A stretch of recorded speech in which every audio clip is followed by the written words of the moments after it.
Olá, pessoas! Neste RT comentado, gostaria de falar com vocês sobre o livro Retórica da Intransigência de Albert Hirschman. Você já deve ter visto alguma situação em que alguém, talvez até você mesmo, falou sobre alguma proposta para melhorar a situação de algum grupo e a resposta foi: isso não vai dar resultado, isso vai tornar as coisas piores ou algo do gênero.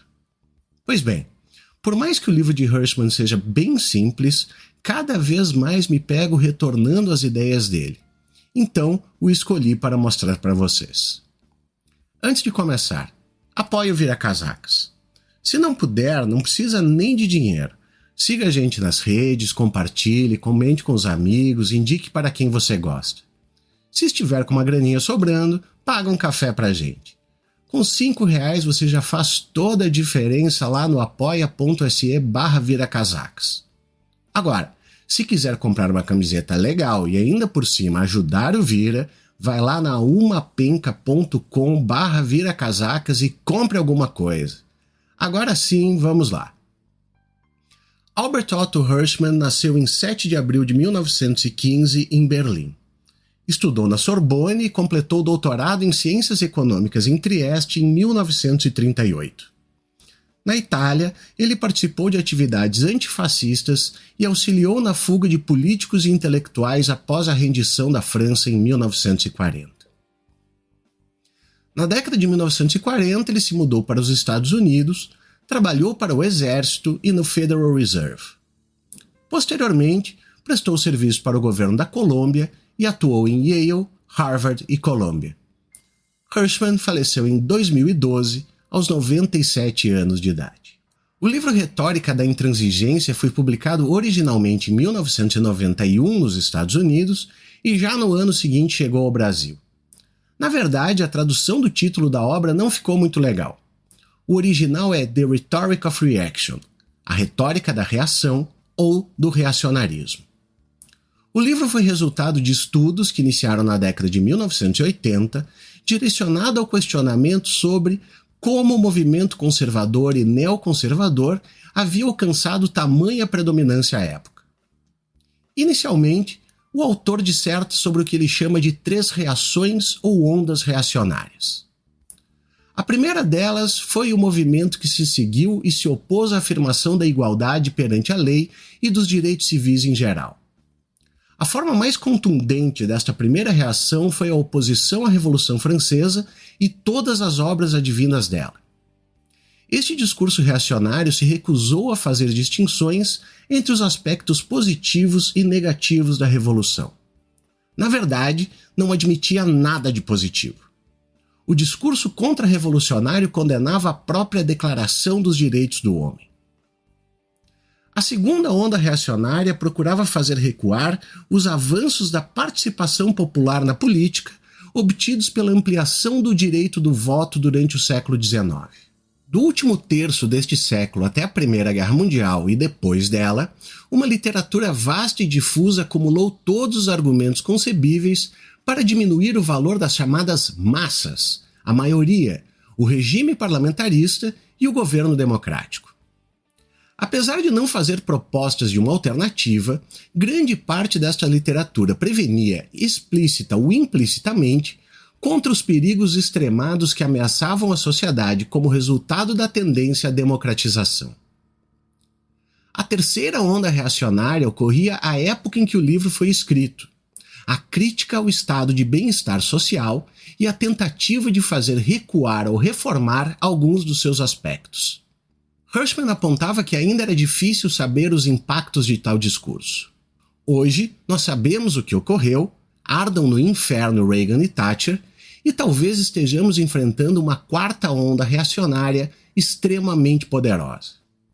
O objetivo do autor foi, então, delinear os tipos formais de argumento ou de retórica, dando ênfase às posturas e manobras políticas mais importantes e, provavelmente, mais utilizadas por aqueles que têm como objetivo desalojar e derrubar as políticas e os movimentos de ideias progressistas. Assim, chegou ele a 3 teses reacionárias principais que ele chamou de tese da perversidade, tese da futilidade e tese da ameaça.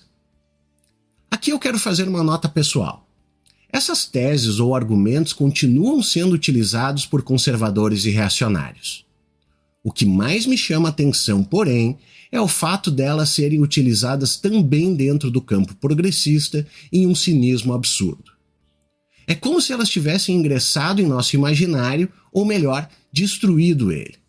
Vamos passar a cada uma delas e pense junto comigo quantas vezes você já as ouviu sendo expostas em todo o espectro político.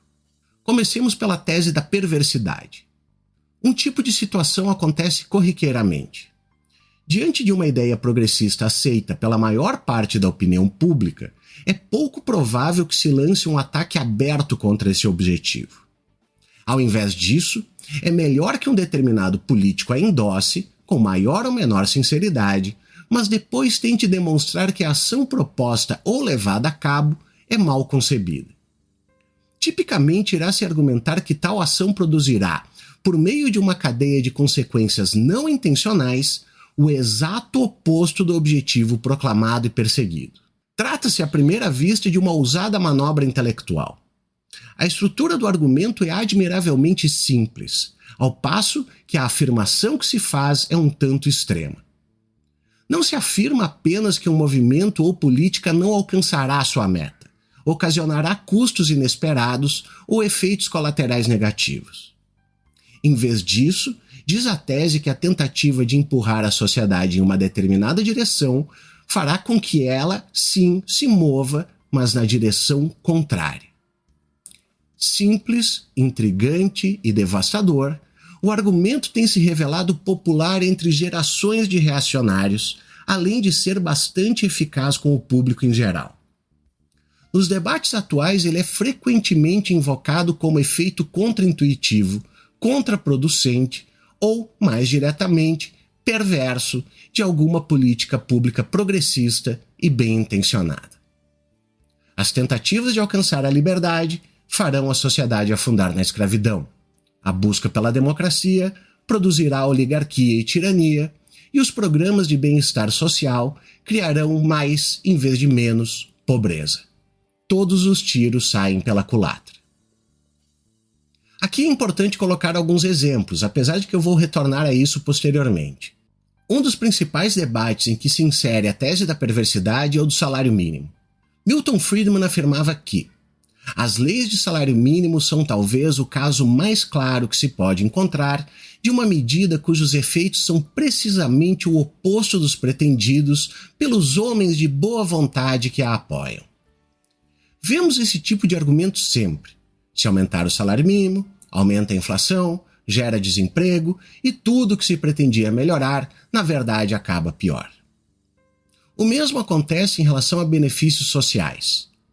O governo, ao oferecer ajuda direta, como seguro-desemprego ou programas de assistência social, estaria, na verdade, incentivando o desemprego e a dependência, em vez de ajudar os mais necessitados a sair da pobreza.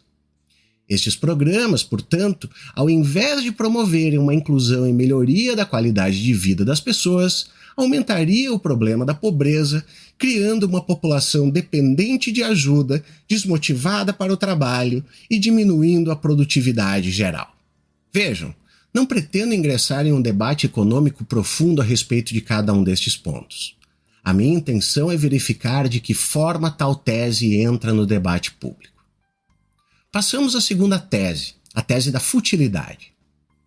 Enquanto a tese perversa tem muitos atrativos, adequando-se perfeitamente ao militante ardente que pretende lançar um ataque vigoroso contra um movimento de ideias, o segundo argumento do arsenal reacionário é bem diferente. Sua característica comum com o efeito perverso é sua alarmante simplicidade. A tese da futilidade afirma que a tentativa de mudança é completamente sem efeito, ou seja, em grande medida será de fachada, cosmética e, portanto, ilusória, pois as estruturas profundas da sociedade permanecerão intactas. A frase que mais demonstra essa tese é: quanto mais se muda, mais tudo fica a mesma coisa. O mesmo pode ser visto em uma das mais famosas piadas oriundas da Europa Oriental depois da instauração dos regimes comunistas após a Segunda Guerra Mundial. Qual é a diferença entre o capitalismo e o socialismo? A resposta: no capitalismo, o homem explora o homem. No socialismo, é o contrário. Todos esses ditos engenhosos ridicularizam ou negam os esforços ou a possibilidade de mudança, ao mesmo tempo que sublinham e talvez até festejem a resistência do status quo.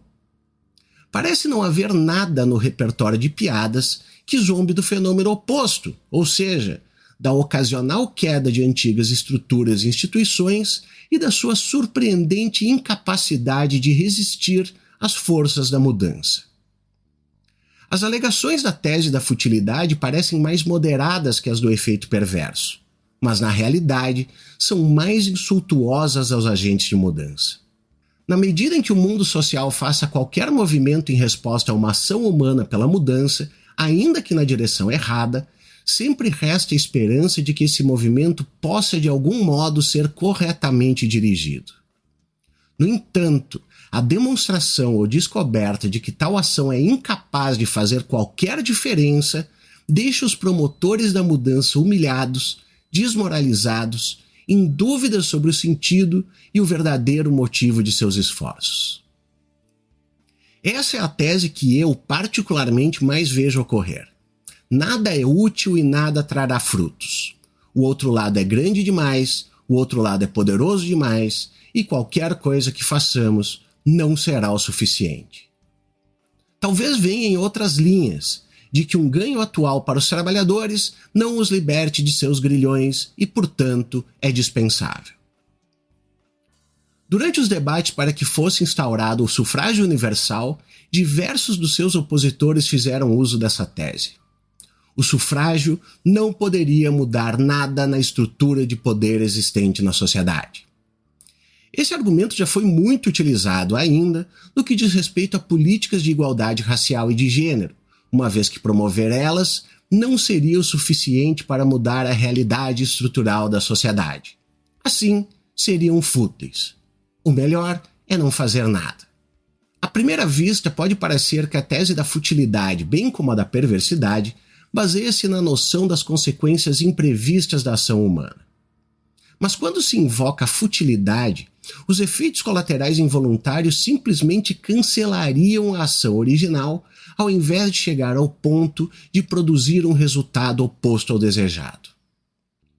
No cenário da tese da futilidade, as ações ou intenções humanas não são frustradas por desencadear uma série de efeitos colaterais, mas por pretender mudar o que não pode ser mudado, por ignorar as estruturas básicas da sociedade. Ainda, os defensores das teses da futilidade e da perversidade têm modos bastante diferentes de lidar com seus antagonistas. Os analistas que encontram o efeito perverso costumam ficar tão tomados por sua descoberta que se tornam propensos a considerar os planejadores cujas ações levaram a esses inconvenientes como inocentes pelos desastres que causaram e, portanto, como bem-intencionados frustrados.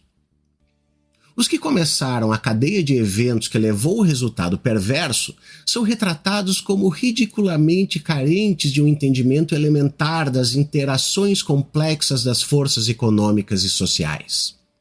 Mas sua boa-fé não é posta em dúvida. Ao contrário, funciona como a contrapartida necessária à sua incurável ingenuidade, cuja revelação é tarefa dos cientistas sociais iluminados.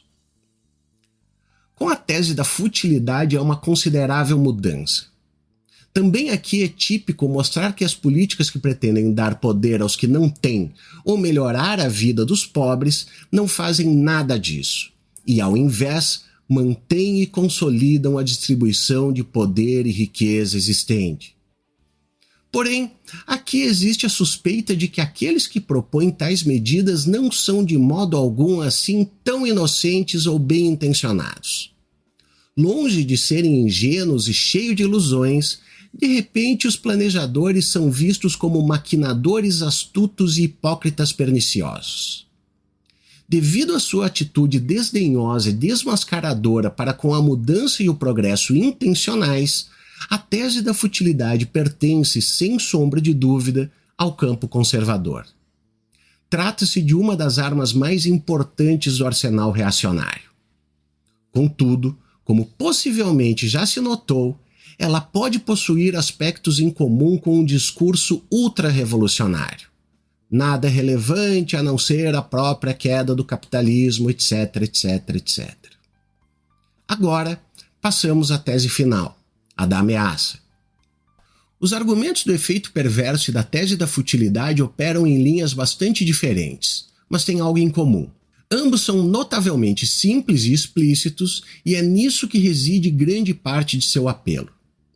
Em ambos os casos se mostra que ações empreendidas para alcançar um propósito determinado fracassaram miseravelmente em seu intento.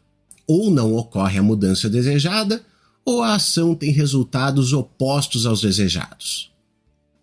A terceira tese, a tese da ameaça, assevera que a mudança proposta, ainda que talvez desejável, acarreta custos ou consequências inaceitáveis de um ou outro tipo. O custo de uma determinada reforma seria muito alto porque coloca em perigo outra preciosa realização anterior. Vejamos. Esta tese foi muito utilizada durante o século XIX, quando foi proposta a expansão do sufrágio nos países em que os direitos e as liberdades civis estavam firmemente estabelecidos. Argumentava assim que tais direitos e liberdades seriam perdidos em virtude do avanço da democracia, pois a extensão do direito de votos aos trabalhadores e pobres levaria à formação de uma maioria e a um governo que expropriaria os ricos, violando assim uma liberdade básica como o direito de acumular a propriedade. Além disso, seria provável que a tentativa de expoliar os ricos levasse a uma intervenção militar ou a um governo ditatorial com a consequente morte da liberdade. No caso do estado de bem-estar social, alegou-se que era provável que ele colocasse em risco avanços anteriores no domínio dos direitos individuais ou os métodos democráticos de governo. Assim, percebam, uma mudança posterior colocaria em xeque todas as conquistas anteriores. A democracia ameaçava a liberdade, e o estado de bem-estar social ameaçava tanto a liberdade quanto a democracia. A tese da ameaça extraía uma força considerável de sua conexão com vários tipos de mitos e estereótipos. O argumento de que um novo avanço porá em perigo um antigo é, de certo modo, imediatamente plausível, tal como é a ideia de que uma antiga liberdade é mais valiosa do que uma nova. Toda vez que você ouve falar em uma queda da sociedade ocidental, ali está a tese da ameaça. Na maioria das vezes que você ouve que o identitarismo atrapalha os trabalhadores, a tese da ameaça está presente. Agora, por que eu senti a necessidade de fazer um RT comentado sobre este tema? Como vocês sabem, estamos em meio a uma discussão sobre o fim da escala de trabalho 6x1. O que me chamou a atenção foi a utilização especialmente da tese da futilidade e da perversidade, e vejam, de ambos os lados.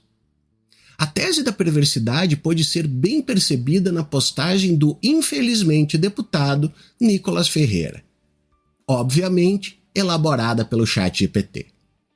A proposta de emenda à Constituição seria terrível. Isso porque impactaria na competitividade, aumentaria o custo das empresas, geraria desemprego e redução de salários e da produtividade. O mesmo aconteceu com o comentarista da Globo News, Gerson Camarote, que ao comentar sobre a proposta disse: é legítimo ter essa ambição, de ter mais tempo para o lazer ou para estudar, para ter um tempo de ócio maior fora do trabalho. Mas quem vai pagar essa conta? No fim, todos nós vamos pagar por isso. É preciso ter essa racionalidade. Ou seja, essa mudança, ao invés de ajudar, prejudicaria. É notório que este vai ser o argumento principal contrário à emenda, somado, claro, ao de que os esquerdistas são vagabundos. Mas a luta por esta pauta também está sendo alvo de vários ataques por parte da esquerda, baseados na tese da futilidade. Não temos uma maioria no Congresso, não adianta lutar porque não venceremos, é impossível, e mesmo que fosse possível, sem mudanças estruturais, não faria diferença para uma ampla gama de trabalhadores.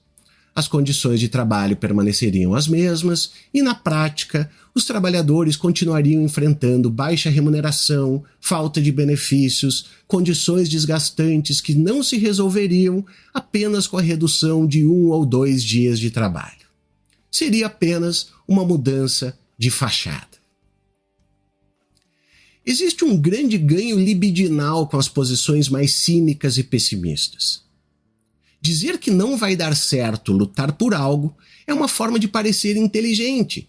E claro, é uma aposta que tem tudo para dar certo, já que esta lógica se assenta em uma verdade.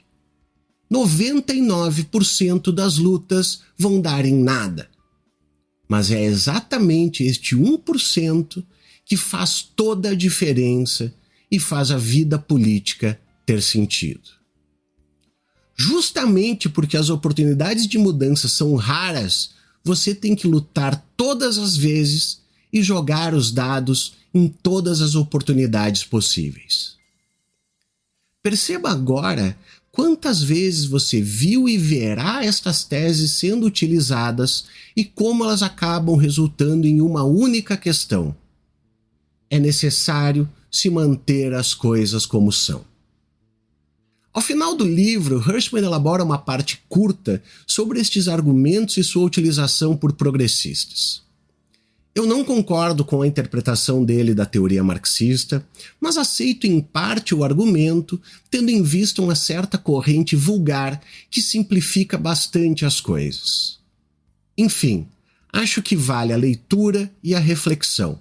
A gente não tem que concordar com tudo que os autores escrevem. Vou deixar aqui no post o link para quem quiser comprar na loja do Careca Desgraçado, mas pelo menos ajudar o Vir. Agora, só uma última coisa, quero agradecer ao amigo Caio Almendra que fez críticas a esse roteiro e adicionou algumas coisas muito legais. Aposto que as partes que vocês mais vão gostar foram feitas por ele. Espero que vocês estejam pensativos. Até a próxima!